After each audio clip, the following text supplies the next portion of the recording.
The experience of bitterness is a lot more encompassing than we think. Bitterness is this sense of resentment that many people think resides within a person and affects the person who is bitter.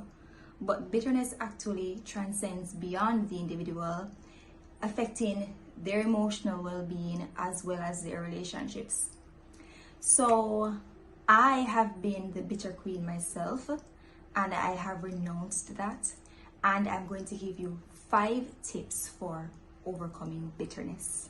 So number 1 comes from understanding that bitterness emanates a lot of the times from our ability to hold a grudge or hold grudges.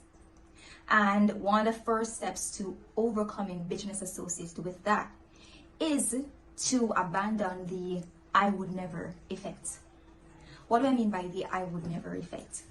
The perception that if you were in that person's shoe, you would never do that. And oftentimes persons will say, I would never do that. I would never have cheated on him. I would never have hurt him like that. But the I would never effect creates this illusion that you are somehow a step above the person in one regard, because had you been in the person's shoe, you would have never done what they did. And that brings the question, what shoe? If you were in their shoe, you would have never done that. But what shoe are you referring to? Are you referring to the shoe that they were in that day, that they made the decision to hurt you or to offend you, or the shoe they were in when they became a parent and chose to abandon you? Are you referring to the shoe of parenting? If you were in their shoe of parenting, you wouldn't have done that. If you were in their shoe as a spouse, you wouldn't have done that. But the thing is, we can never really be in someone's shoe unless we've been in their shoe since they were 1 year old, 2 years old, since they came out of the womb. We can never really be in someone's shoe. We can never really understand the totality of their experiences and how their experiences, their emotions, their innate strengths and their innate weaknesses would have led them to those choices that resulted in you being hurt. What I'm saying is, if you were in their shoe at that time, you would have still come into their shoe with the totality of your experiences, your morals, your insights. And so it is very odd for us to point the finger and say, if I were in their shoe, I would have never done that. That kind of thing breeds bitterness on the grounds that the moral compass that you have indicates that what they did was or is highly unacceptable. So moving away from that I would never effect will bring you to the point of saying, I don't understand what the totality of their experiences, innate strengths and skills are that would have led them to make that decision. And I understand that the decision that that person made was wrong. But at the same time, I don't understand fully why they would have done it. And I hope that had I been in their shoe with the totality of their experiences, their abandonment issues, their misery, they're not having access to certain education that you would have had access to, I hope that had I experienced the totality of their experiences and came to the game with their experiences and their strengths, I hope I would have not done the same thing that they did. Take, for example, someone who commits a violent crime. It's easy for us to say, oh, I would have never done that. If I were in their shoe and I had to choose between hurting someone and starving, oh, I would have chosen to starve.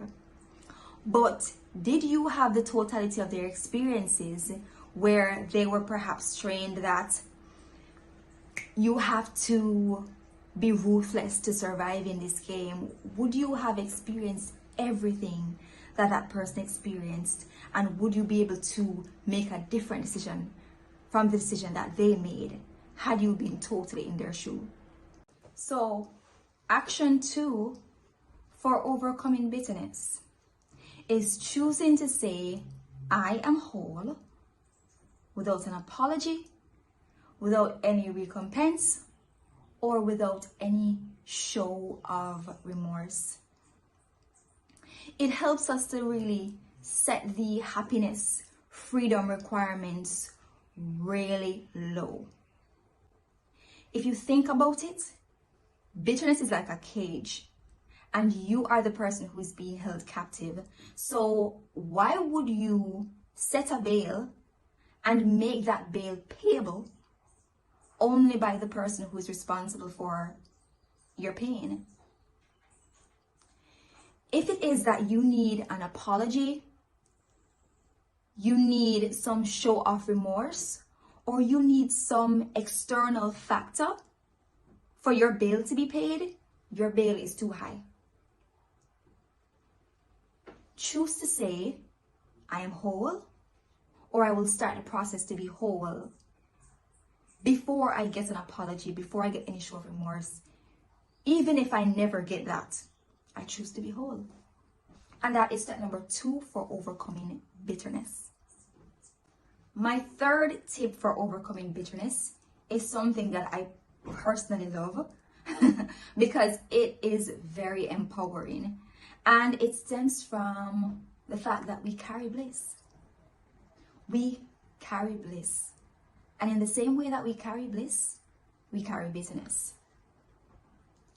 If you need any proof of that, just look to someone who steps in a room and you immediately know that they just got good news, or they're happy.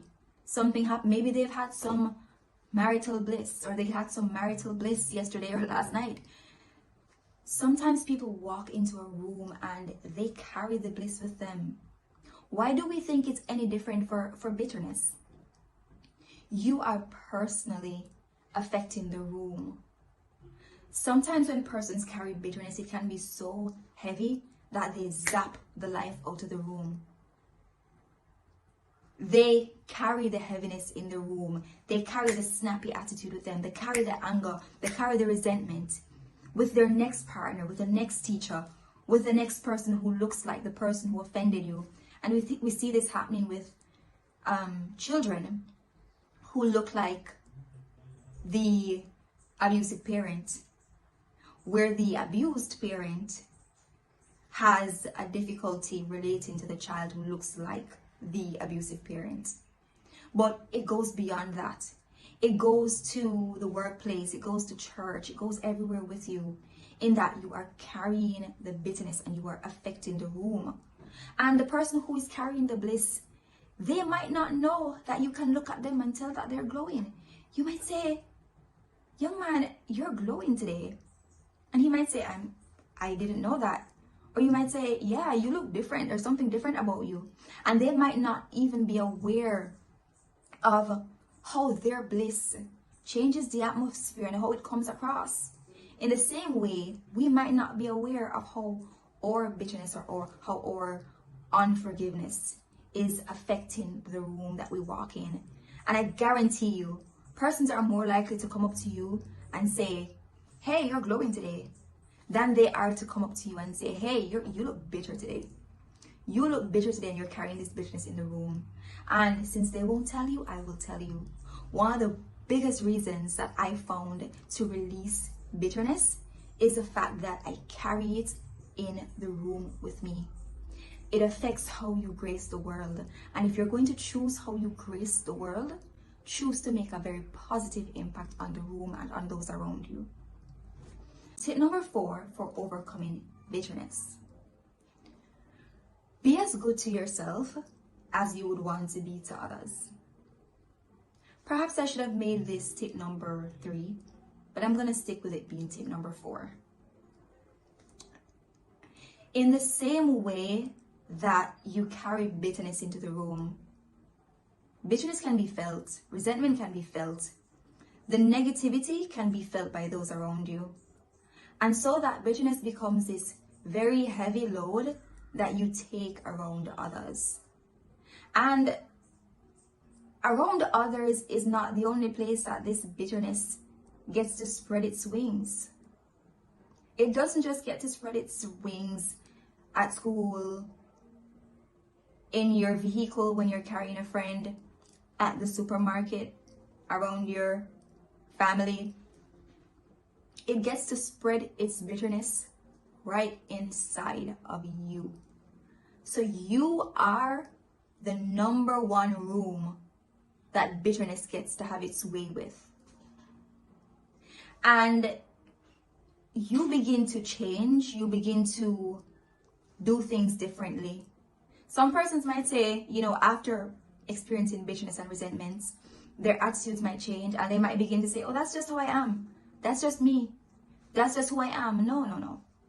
That's bitterness taking up the room of yourself and causing yourself to be this way. So recognizing the impact that bitterness can have on you is a powerful tool in your toolkit for actually overcoming bitterness. Now for the last tip number 5 for overcoming bitterness. Understand that it starts with you and you have a power. Bitterness is not an event, it's actually a process. It's caused by something that would have happened to you. It may have been caused by an event or multiple events, but actually going through bitterness, it's a process, and it's a process that you can put a stop to by taking action, taking control of it. And one of the ways that I like to take control of bitterness is by actually journaling or getting professional help, talking to someone, talking to a counselor, talking to someone about how an event impacted your life. And one of the things that I believe can be helpful when you're journaling is to be able to separate the emotions associated with an event from how you want to carry on in life. For example, you could say, this rape made me angry, and this assault made me feel enraged. But I am not Stephanie the enraged, or Mark the angry guy. I am not Richard bitterness. That's not who you are. So I believe that one of the keys to journaling is to be able to get out some of the emotions attached to what would have affected you. And it's good to reflect and be able to say, I'm not going to step forward in the spirit of these emotions. Sure, I can accept that they made me feel bad, but I'm not going to step forward in the spirit of those emotions. And I just want to say, this does not mean that you should be passive and you should ignore what someone did to you and you should take them back. You should reconcile. It doesn't mean that. You don't need to invite harm back into your life. Definitely not saying that. You don't need to be passive.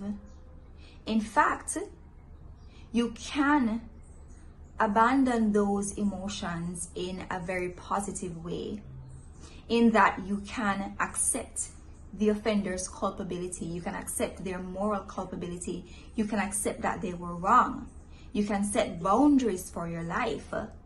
You can say, hey, this made me angry, and I might need to disconnect from this situation or from you in order for me to go forward and not be the embodiment of those emotions. So tip number 5, it is a loaded one, but be willing to take control, to seek help, to do what you believe will help you, what's healthy, what's legal, what will help you to overcome the bitterness, the resentment, by identifying that it's not an event, it's not final, It's a process, and you have the power to stop that process. And before I go, I'm going to give you one bonus advice as it relates to bitterness. Bitterness or unforgiveness can lead to you becoming vengeful. And here's the thing with vengeance. Vengeance doesn't end with one person. It could start at one gang leader taking vengeance on another gang leader, and that gang leader takes vengeance on the other gang, and that gang takes vengeance on the family member of one of the gang leaders, and the family member of one of those gang leaders takes vengeance on one of the students that is related to one of the person that she thinks was involved in the act of vengeance towards her or her family. And so this vengeance becomes a cycle. It becomes a cycle. And I find that oftentimes it starts with this seed of bitterness in our hearts. So it becomes this worldwide cycle of vengeance. Something as small as bitterness can be so impactful that it affects people for generations just because it becomes a vehicle to vengeance. And so that's one of the reasons that I believe that we should abandon bitterness. Acknowledge offender culpability. That's one. Acknowledge offender culpability. Set boundaries for your life, healthy boundaries. Get professional help if you need to get professional help. Abandon the negative emotions. You can acknowledge how the event or how the actions made you feel, but choose not to go forward and grace the world in the spirit of those emotions. And those are my 5 tips for overcoming bitterness. Just as these tips helped me, I hope they will help you. Thank you so much for watching.